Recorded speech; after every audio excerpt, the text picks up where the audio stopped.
my gosh, guys! Nakita niyo na yung pinost ko. Oh my gosh. Feeling ko po yung parang ninenervous ako ng kinikilig na ewan ko po na ewan kung ba't niya nakita.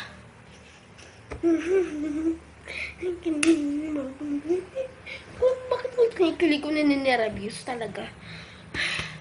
Kinakabahan ako pagpasok sa school. Hey, naku, oh my gosh.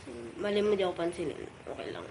I think he's not the one for me. But 2 years, actually 2 years na talaga. Promised. Tanong, ba't niya nakita? Paano niya nakita?